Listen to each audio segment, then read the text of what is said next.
I'd like to give everyone an idea of the amount of fakeness in a lot of these videos, media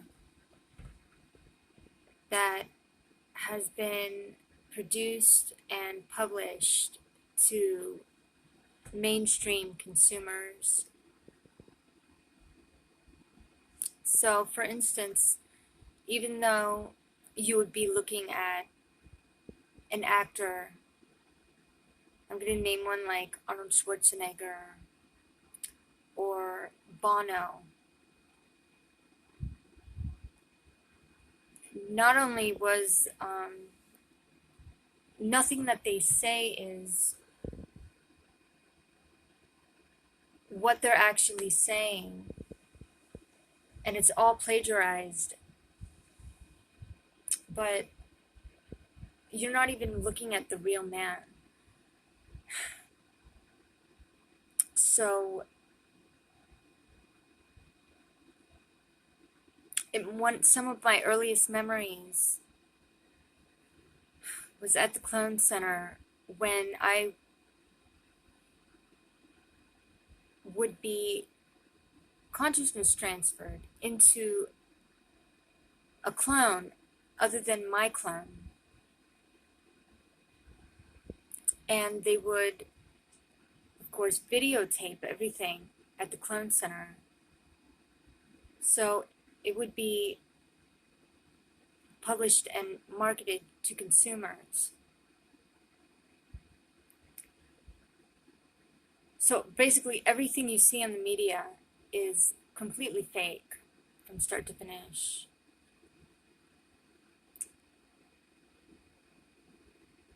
It's a really interesting technology. If anybody that has not been on Donald Marshall's websites to get a better idea of what it is, Clone Center, everything that kind of goes on at that place,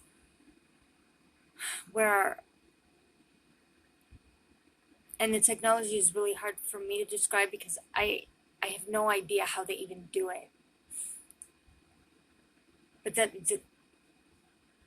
the Clone Center participant, man or woman or individual's consciousness is physically connected on a microchip. This is my microchipped eye, to a matching microchip that is inserted in another person's clone, traditionally your own clone. So some of the experiences I had as microchipped into another person's clone was very interesting and surreal experience from the beginning. These were my earliest memories. And most of the media that is watched by consumers is made this way, where a Clone Center slave, and there was about 8 of us since I've been born, since, my whole life. It was the Clone Center slaves consisted of myself, Donald Marshall, my mother, my father, my paternal grandmother, and later on, Scooby Duke on YouTube, another kid, and his dad sometimes. And a few times my mother's mother was there just for a few songs.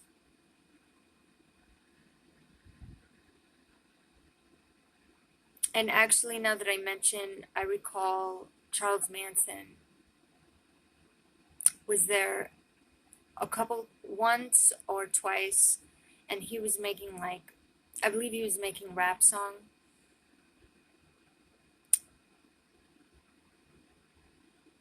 And he actually did introduce himself as Charles Manson to me. And then that was it. But it's hard to say who exactly everyone was at this place when they were in your face and you were interacting with them and you could see them and talk to them, because they would consciousness transfer us into other people. So even though I was talking to Charles Manson, I could have been talking to my mother. You know, it was kind of like, it was like that.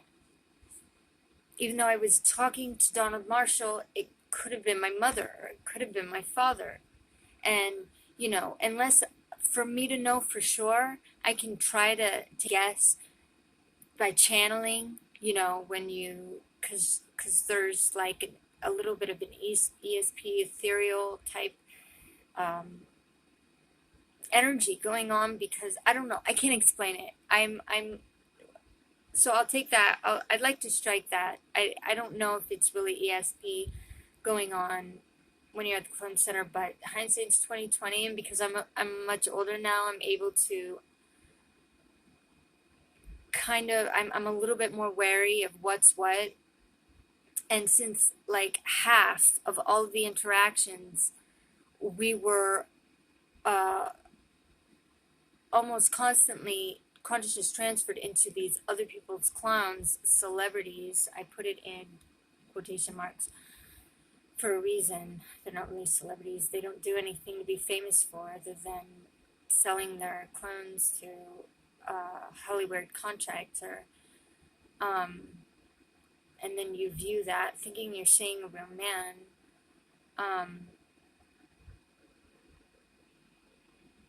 But that half of it, half of everything you see, movies, music videos, even their interviews, even their late night talk show host interviews. Not only did we make their interviews by speaking it, we were constantly consciousness transferred into their clone to make their interviews. So, yeah.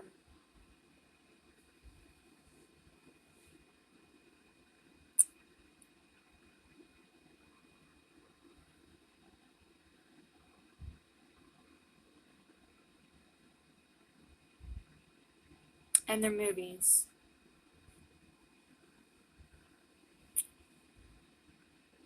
And pretty much, I'm still becoming unmemory repressed every day, and it's hard to write everything down, everything I remember, because so I'm just kind of making videos, because sometimes the memories just kind of rush and I can't write it all down.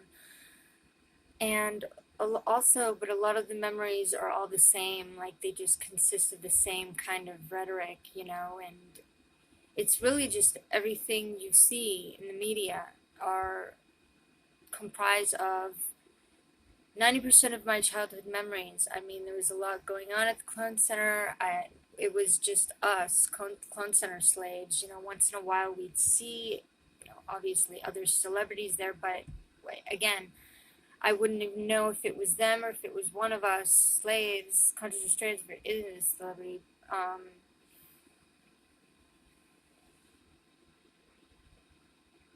And then a lot of memories are really hard to remember because of um, the it's very disturbing to remember a lot of it because of all of the torture.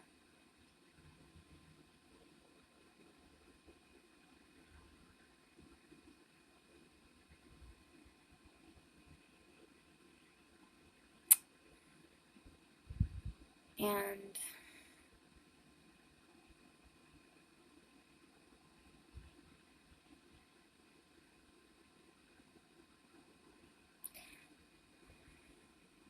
I guess Marshall pretty much covered everything on his Clone Center websites. There's really only so much to say about it.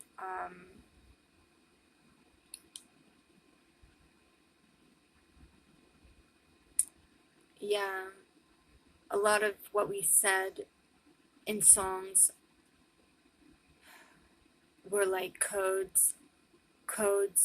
A lot of the codes we were trying to reveal our identity, and because I was kind of like around my family, my parents, my name would come up a lot, and so it wasn't just me saying my name; it was them. And even at one point, Donald Marshall would be saying my name because he ended up picking up on what my real name was from hearing it being sung,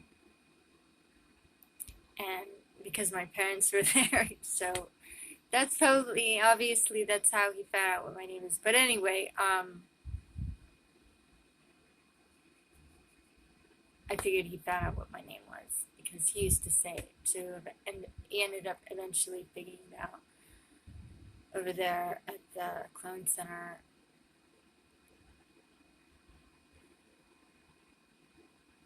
Right, good night.